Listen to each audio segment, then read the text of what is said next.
Bank Negara Indonesia mempersembahkan drama podcast Nabi Muhammad SAW, Lelaki Penggenggam Hujan, disadur dari novel karya Tasaro Geka. Episode ke-7. Pada kisah yang lalu diceritakan, perang di Uhud telah banyak membawa korban bagi pasukan Muslim. Wahai lelaki yang lembut tutur katanya, betapa beratnya beban yang tertanggung oleh hatimu. Di saat melihat jasad pamanmu, Hamzah, yang dijuluki singa padang pasir, terbujur kaku di hadapanmu. Dengan jasad terkoyak-koyak dan jelas ada bagian dalam tubuhnya yang hilang. Wajah pamanmu itu juga rusak tersayat-sayat tak berbentuk. Wahai lelaki ahli surga, siapakah manusia yang melakukan perbuatan keji itu? Jika kalian ingin melakukan pembalasan, balaslah dengan yang telah mereka lakukan kepadamu. Tetapi sesungguhnya memberikan maaf itu jauh lebih baik bagi orang-orang yang sabar. Setelah menyaksikan jasad Hamzah, beliau mencari-cari Zubair. Tidak berapa lama kemudian, Zubair tergesa-gesa mendekat. Iya, saya ya Rasulullah. Dan engkau berkata kepada Zubair, cepat kuburkan Hamzah sebelum ibumu datang. Pergilah kepadanya dan ajaklah kembali ke Madinah. Pemuda itu segera berlari untuk menemui ibunya, sementara sahabat yang lain mulai mempersiapkan dan menggali makam untuk mengubur para pejuang Islam yang gugur dalam perang di Uhud. Setelah mendapat kepastian pasukan Mekah telah meninggalkan Uhud, para perempuan Madinah berangkat ke Uhud untuk merawat luka-luka pasukan Muslim. Tidak berapa lama kemudian, Zubair datang dan langsung menghadap junjungannya, pemimpin pasukan Muslim. Ya Rasulullah, ibu tidak mau kembali ke Madinah sekarang. Beliau telah mendengar kabar tentang kondisi Paman Hamzah. Beliau mengatakan, apapun yang terjadi pada Paman Hamzah, beliau merelakannya. Ibu berjanji akan tetap tenang dan tabah. Insya Allah. Apakah engkau tertegun mendengar kalimat Syafi'ah melalui lisan anak laki-lakinya yang pemberani itu? Wahai lelaki yang berhati keras, sekukuh karang, terbayangkah olehmu keteguhan hati Syafi'ah dan ketegaran jiwanya? Astaghfirullahalazim. Allahu Akbar. Inna lillahi wa inna ilaihi raji'un. Semoga arwahmu mendapat tempat yang layak di sisi Tuhanmu. Saudara-saudaraku. Amin. Safia datang bersama rombongan para perempuan Madinah. Semakin lama semakin banyak. Di antara mereka terlihat Fatimah Az-Zahra, istri Ali bin Abi Thalib. Semua berasal dari Allah dan akan kembali kepadanya. Bisik Safiyah di samping jasad Hamzah. Kedua telapak tangannya menutup mulut. Air matanya berhamburan. Hari itu begitu banyak kematian. Banyak pengikutmu yang gugur. Engkau memerintahkan semua jasad para pahlawan Madinah diletakkan di dekat jasad Hamzah. Engkau kemudian membungkus jasad Hamzah dengan jubah. Kemudian memimpin sholat jenazah. Kita kembali ke Gatas di saat Kasfa sedang membuka manuskrip pemberian Yim. Ada dua alasan yang ingin Kasfa sampaikan agar bisa berlama-lama dengan Astu. Ayat-ayat Kuntabsuk dan Surat El mengenai kedatangan Nabi baru dari Arab. Paman Kasfa! Xerxes, bocah kecil yang lucu itu, memburu Kasfa dan minta digendong. Kasfa segera memangku Xerxes. Kudengar, Masya mengajakmu berlatih. Iya, pengalaman yang tidak terlupakan. Aku membawa umbi-umbian yang telah kubumbui dan kumasak sendiri. Makanlah. Aku belum lapar. Sebenarnya ada hal yang ingin kubicarakan padamu, Astu. Kuntapsuk? Iya, Kuntapsuk. Tetapi, apakah kau tadi melihat Masya? Kupikir dia lebih lapar dariku. Dia sedang berbincang-bincang dengan Parkida, suamiku. Pasti dia sudah makan di rumah. Ternyata dia bisa juga berbincang-bincang. Dia orang yang sangat setia. Kau harus bersyukur memiliki teman seperti dia. Ini untuk apa, Paman? Ini bukan untuk mainan, sayang. Lain kali Paman buatkan mainan untukmu. Sekarang kau jadi penonton saja ya. Iya deh, Paman. Sejauh mana kalian mengenal Masya? Dia orang kepercayaan ayah. Dia telah menceritakan masa lalunya padaku. Apa? Apa yang dia ceritakan padamu? Bahwa dia juga buronan Khosru. Selain itu, Dia bercerita tentang Ruzabah. Ruzabah. Iya, kau pernah mendengar nama Ruzabah? Aku tidak mau membicarakan hal itu sekarang. Ayat berapa yang akan kau diskusikan? Ayat kedua Kuntapsuk. 20 ekor unta menarik keretanya, dan dia duduk di dalam bersama istri-istrinya. Atap kereta mengangguk-ngangguk di buai sentuhan langit. Apakah ada yang menarik hatimu, Kasfa? Iya, setauku Rishi di India tidak tahu caranya menunggangi unta. Dalam berbagai ajaran Dharma Sastra, daging dan susu unta haram bagi Rishi India. Begitu juga menungganginya. Itu juga yang jadi pemikiranku.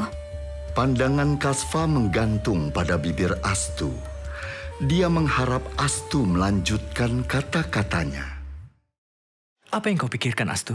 Kalau memang ada kaitannya ramalan Kuntapsuk dengan Nabi baru, pastinya seseorang dari tanah Arab mempunyai peluang untuk memenuhi ramalan ini. Menurutmu, Kuntapsuk meramalkan kedatangan Nabi orang Arab, bukan India?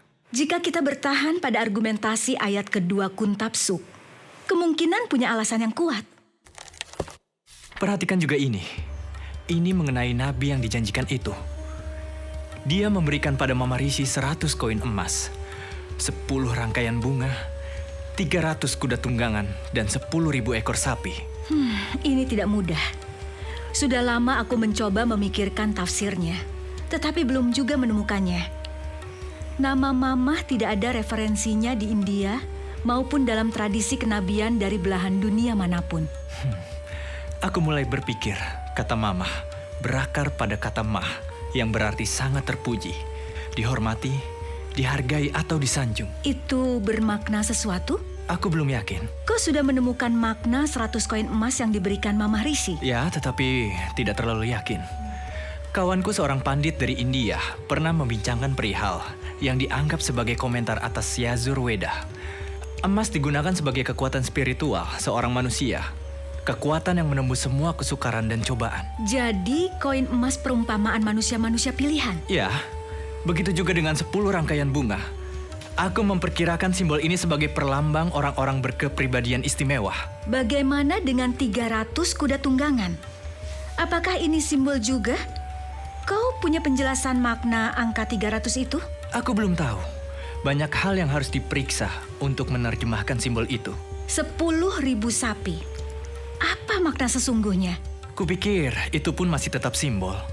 Sapi dalam kitab Weda melambangkan perang, sekaligus persahabatan dan perdamaian. Jadi bingung. Aku ingin memperlihatkan surat L. Surat? Ya, aku simpan di dalam kotak kayu ini. Coba kau bacalah. Sahabatku Kasfa, sang pemindai surga. Bukankah sudah pernah kuceritakan tentang paman Muhammad yang bernama Abi Tholib? Dia yang pernah membawa Muhammad kecil ke biara tempatku mengabdi saat ini dan bertemu dengan pendeta Bahira pendahuluku. Dia laki-laki terhormat di Mekah. Sebagai kepala suku, perlindungan Abi Tholib terhadap Muhammad sangat efektif. Ketika orang-orang Mekah mulai terganggu dengan kampanye agama baru yang dibawa Muhammad, perlindungan Abi Tholib memastikan perlindungan keselamatan Muhammad. Namun setelah Abi Tholib meninggal, tercabutlah perlindungan tersebut. Itu merupakan tahun-tahun yang berat bagi Muhammad. Pada ujung segala kesulitan itu, Muhammad mengalami sebuah pengalaman spiritual terbesar dalam hidupnya. sebuah perjalanan malam menemui Tuhannya. Setelah peristiwa itu, Muhammad memperoleh keyakinan besar dalam penyebaran agama barunya dan mendapat sambutan dari para peziarah di Yastrib.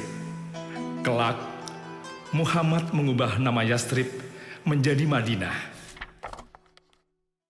Kau yakin ini benar-benar tulisan seseorang yang bernama Ilyas itu? Apa maksudmu? Kau mau mengatakan aku berbohong, Astu? Maafkan aku, Kasfah. Kuperhatikan tulisan L hampir sama dengan tulisanmu. Kasfah, sahabatku, Pendeta Bahira, pendahuluku di biara Basrah, pernah menulis begitu banyak teks mengenai kedatangan Himada, nabi terakhir yang menurut Nabi Hagai akan dibangkitkan Tuhan untuk menggemparkan semua bangsa.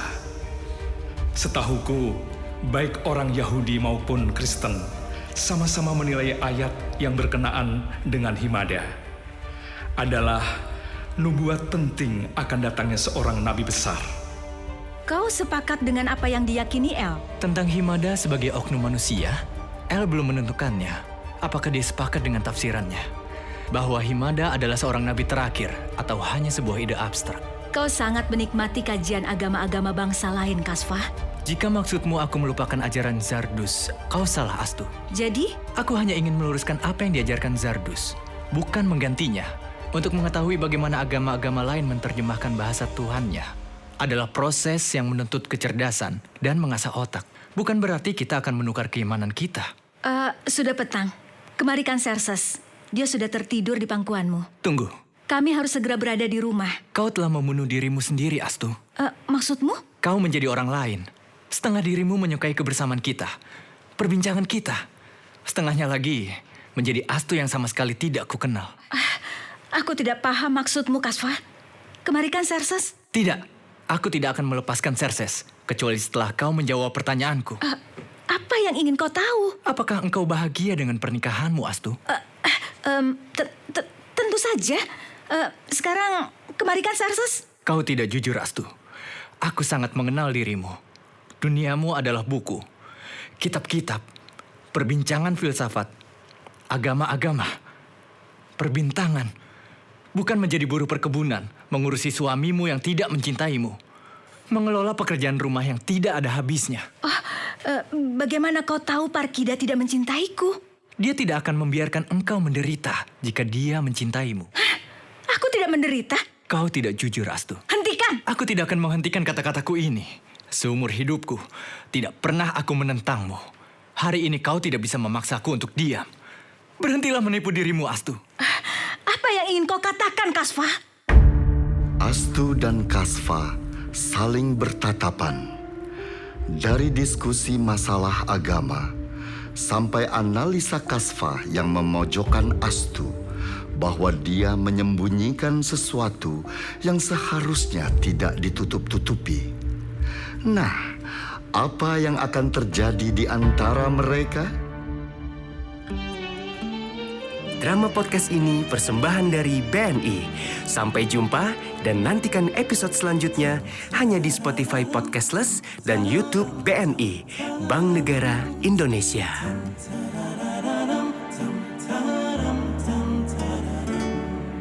Gelisahmu hanyutkan mentari hatiku saat aku letakkan bintang dalam genggamanmu. Dan akankah menjadi rasa yang layak untuk kau daki bersama ke bukit cinta nan abadi?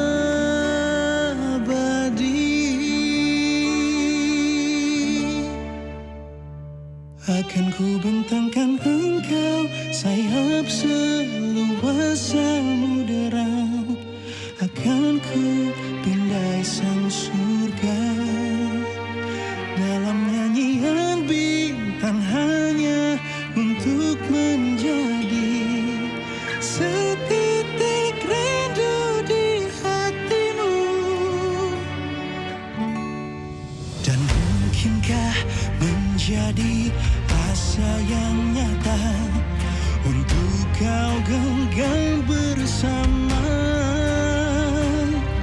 ke dalam kisah